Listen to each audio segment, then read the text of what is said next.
Hillary Clinton has a very weird and I think shitty marriage. I don't think she has a husband who is in love with her or faithful to her. And I think I can't really blame him because she seems to have accepted this behavior since the inception.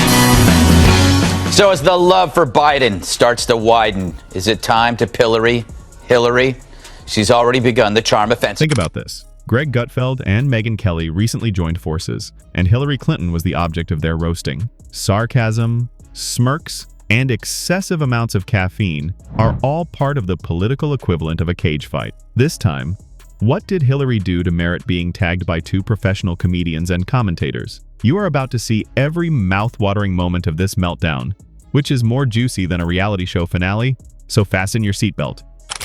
And so past this prologue, you're going to get what you tolerate. You know, what you permit, you promote. She spent all of her daughter's upbringing away. Maybe not charming, but offensive. It's panic in a pantsuit as the coronation turns to annihilation as Benghazi binds to her like stick 'em on Lester Hayes. She's now the political equivalent of marginal royalty from a forgotten European country, smugly entitled, but no one cares. Her crime. If you find it entertaining, kindly subscribe to the channel. It's more helpful than you may imagine. Hillary Clinton is back. Again, yes. America hasn't apparently endured enough reruns. She appears as a surprise relaunch that no one requested, right when fans believed the 2016 series finale had already broadcast. You know that television program you stopped watching after season 4 because it became too absurd, yet it continues to produce spin-offs. That's Hillary.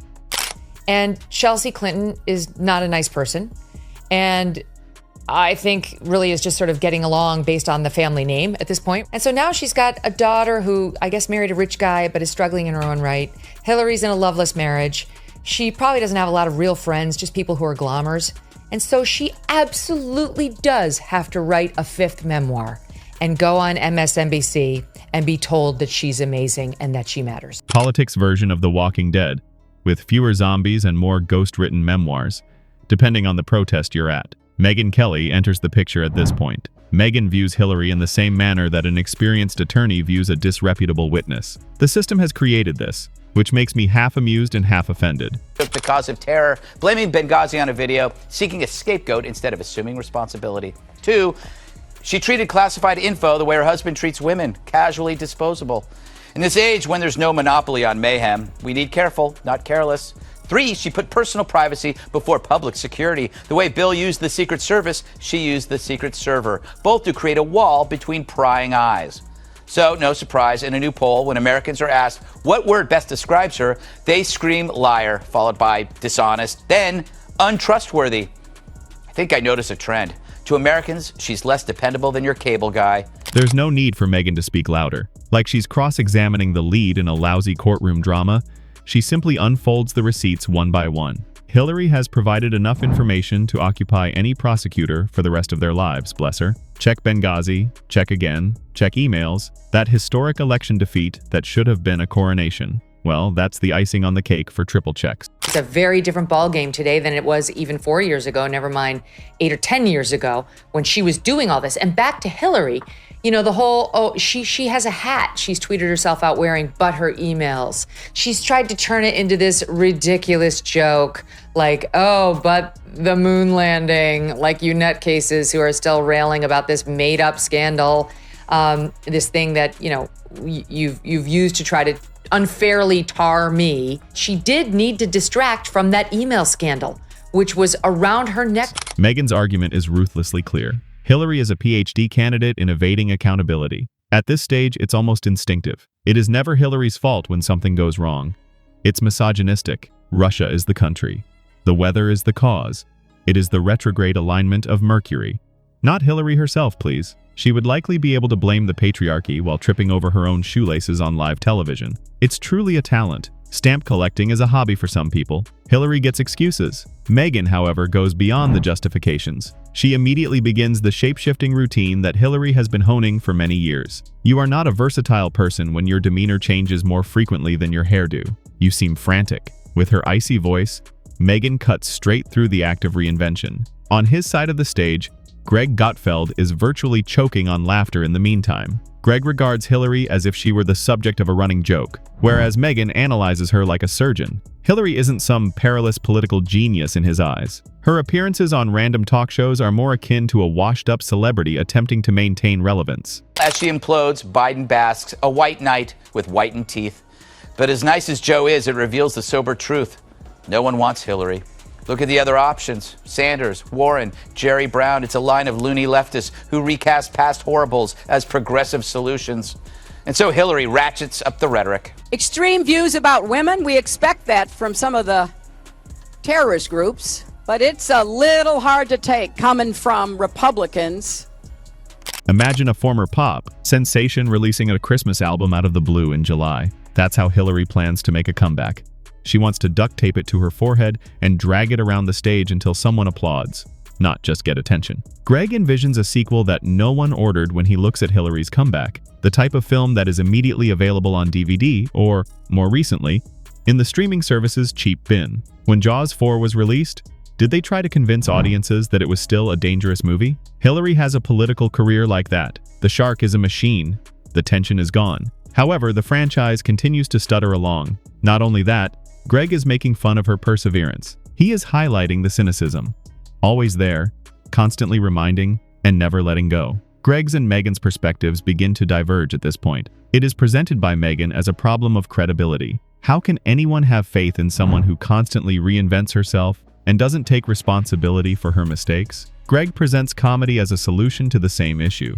How can you not find it amusing when someone continues to play a part that the audience has already rejected? There are two distinct methods to tell the same narrative. There is nothing resembling Hillary's comeback. Really violated the law with that homebrew server that had been accessed by foreign agents. She compromised national intelligence information. She did things she would never have allowed anybody at the State Department to do under her. And that leaves me back to Schellenberger here. This is page 4 of his. The mic is dead, the crowd is gone, and Hillary is still singing. It's politics as karaoke night. But the issue goes deeper than her. Megyn points out the ripple effect. Every time Hillary resurfaces, Democrats must politely pretend she still matters. Like that ex-coworker who quit years ago but keeps crashing office parties with unsolicited advice. Greg takes it further, likening her to reinstalling Windows 95 in the iPhone era, nostalgic at best, malware at worst. The party's blank stares mirror teenagers hearing about dial-up for the first time, and Greg turns that into a roast deposition hybrid. Either way, Hillary loses, dismantled by logic or ridiculed into irrelevance. Yet she still sees herself as the star of America's ongoing drama, the misunderstood hero denied her destiny. Opinion. You look at Hillary. She uses the phrase, what was it? I wrote it down here. Handmaiden to the patriarchy, which I think she means she's bashing Monica Lewinsky. I'm not sure. But this only is appealing to an ever-shrinking circle of feminist women, the same who bow to the altar of trans men and keep silent when real women are victimized by really bad men.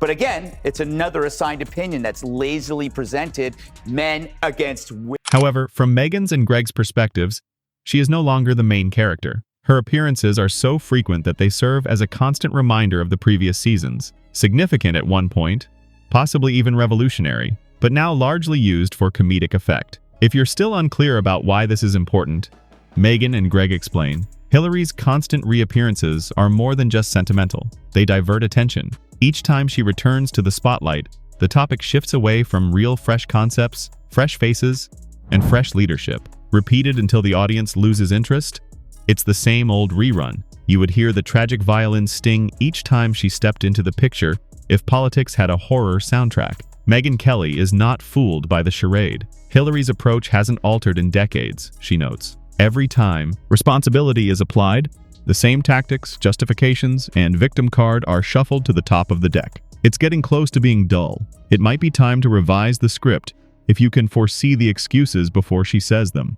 Because her mother, Hillary, for some reason, thought it would be moving, a good idea, a good PR move, for her to, on camera, read the acceptance speech she was going to give in 2016, the night she never was able to let down the balloons and the fireworks.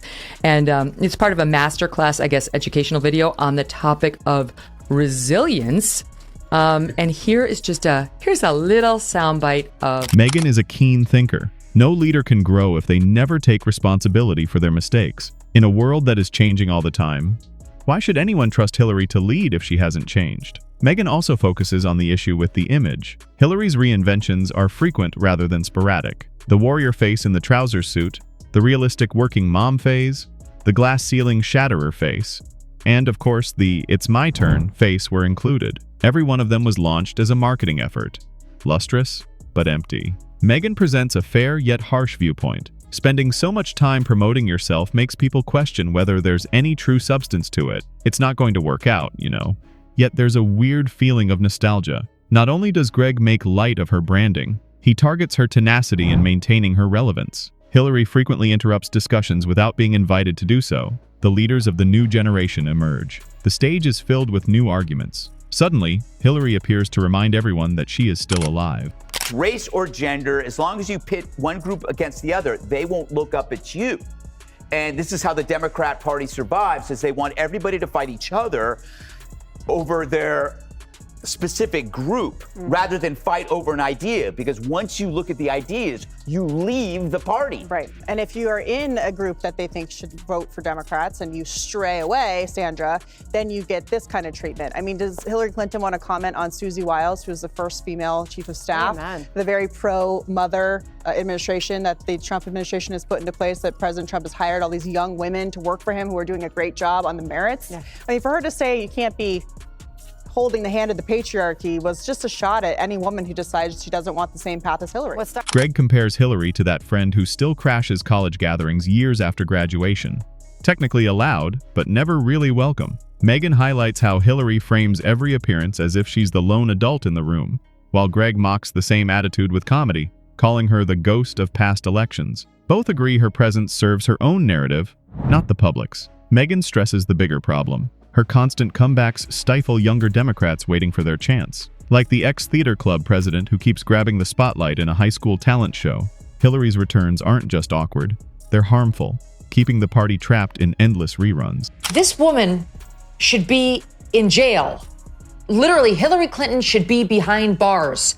And so should the people who worked for her who did this. This is so blatantly corrupt. She wanted to distract from her email scandal. She cooked up a plan to accuse Trump of being a Russian agent in order to distract from her own legitimate scandal. She made up a scandal about Trump being a Russian asset. Greg flips the whole idea into a joke, painting Hillary as a character who can't exit the stage. The writers cut her role, yet she still lingers in the background, draining energy every time she appears, softening the laugh track, and confusing the audience. Megyn provides the logic, showing how Hillary's endless rebrands and excuses erode her credibility, while Greg amplifies the absurdity into a roast anyone can enjoy. Together, their mix of intellect and sarcasm makes the takedown sharp. On legacy, Megyn frames it as a lack of credibility, while Greg turns it into comedy, the trailblazer who keeps returning with a broken map. Either way, the harder Hillary tries to cement her place in history, the shakier it looks. Washington, D.C., the giant grocery chain has announced a ban on large bags. Great, now where will I shop, complains one large bag. I dream of going up to her and sitting down next to her, taking her in my arms and saying, "Look at me, listen to me. You will survive. You will have a good family of your own and 3 children. And as hard as it might be to imagine, your daughter will grow up and become the President of the United States.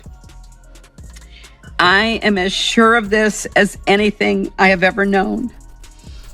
America is the greatest country in the world."